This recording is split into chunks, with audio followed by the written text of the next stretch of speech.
그런 절차를 만드는 것을 검찰개혁안이라고 대통령한테 보고를 했어요. 결국 이 정권 하반기에 가면 권력 비리만 이제 절비하게 나올 겁니다. 참 많이 나올 겁니다. 이 사람들이 무소불위한 권력을 행사하면서 많이 해먹었거든요. 이젠 터지기 시작할 겁니다.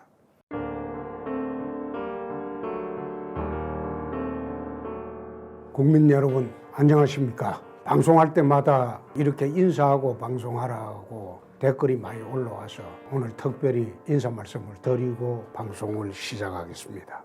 93년 5월에 슬롯 머신 사건을 수사할 때, 그때는 고위층하고 중요 사건을 수사할 때는 대검 그리고 법무부 그리고 또 청와대 민정수석비서관까지 보고를 매일 하도록 하는 그런 검찰 근무 규칙이 있었습니다. 그래서 저희들이 수사를 하면서 새벽녘 되면 그 전날까지 수사 결과를 대검 검찰총장과 법무부 장관 그리고 청와대 민정수석 비서관에게 팩스로 보냈습니다. 그런데 그 수사를 하던 도중에 그렇게 수사 상황을 매일 보고를 하다 보니까 나중에 보니까 우리가 보고한 수사 상황이 우리가 불러들여서 조사를 받을 고위층에게 바로 전달이 되는 그런 상황을 서너 번을 목격을 했습니다. 그래서 검찰 예규를 무시하고 어느 선에 가서는 아예 보고를 하지 않고 수사를 계속을 했습니다.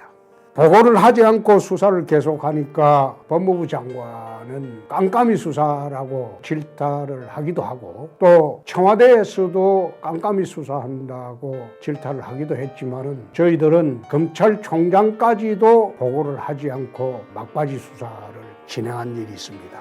그래서 최근에 법무부가 윤석열 검찰총장을 패싱하고 대통령한테 검찰개혁안이라고 보고를 한 내용을 보니까 참 기가 막히다. 주요 내용을 보면 법무부 장관은 검찰총장을 지휘 감독하는 권한을 강화하고 직접 수사부서 37개를 폐지하고 핵심 사안은 수사 단계별로 법무부 장관한테 보고를 하도록 이렇게 대통령한테 보고를 했습니다. 이게 검찰개혁안이라고 법무부가 내놓은 겁니다. 내가 그걸 보면서 그거는 현행 검찰청법과도 어긋난다. 현행 검찰청법에 보면 법무부 장관은 구체적인 사건에 대해서는 검찰총장만 지휘하도록 되어 있고 사건 판결을 금지하고 있어요. 또 사회 고위층 인사를 구속하거나 수사할 때 법무부 장관 또는 검찰총장에게 승인을 받도록 한 법무부 예규는 1964년도에 제정되었다가 2001년도에 폐지가 되었습니다. 결국 이렇게 하고자 하는 목적은 법무부 장관이 검찰을 무력화시키고 또는 수사 중단을 시키든지 수사를 못하게 하는 그런 절차를 만드는 것을 검찰개혁안이라고 대통령한테 보고를 했어요. 결국 이 정권 하반기에 가면 권력 비리만 이제 절비하게 나올 겁니다. 참 많이 나올 겁니다. 이 사람들이 무소불위한 권력을 행사하면서 많이 해먹었거든요. 이젠 터지기 시작할 겁니다. 그게 여태 우리가 정권 중반기 이후에 대한민국이 내려왔던 전통입니다. 원래 힘이 있을 때는 함부로 제보를 못하죠. 그러나 권력 중반기에 넘어서면 힘이 빠지게 되면 이제 제보가 쌓일 겁니다. 그렇게 되면 검찰이 권력 비리를 수사하지 않을 수 없게 되어 있죠. 그래서 하반기 들어가면서 검찰을 무력화시켜서 자기들의 비리를 은폐하려고 하는 수단, 그것이 이번에 법무부 장관이나 법무부 장관 참 없죠. 없어도 지금 법무부에는 조국 일파들이 다 쥐고 있으니까요.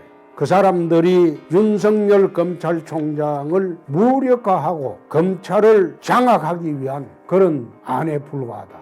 말하자면 검찰개혁안이 아니고 검찰 장악하는 그런 안이죠. 참 이런 나쁜 짓을 해가면서까지 비리를 은폐하고 숨기고 그리고 정권을 계속 이어가려고 하는 문정권의 작태를 보니까 참 제가 보기에는 안쓰럽다. 비리는 숨겨지지 않습니다. 이 세상에 비밀은 없습니다. 그래서 그런 나쁜 생각을 갖지 말고 차라리 나쁜 짓 하지 말고 잘못하지 말고 정정당당하고 투명하게 국정을 운영하는 길이 문정권이 살 길이다.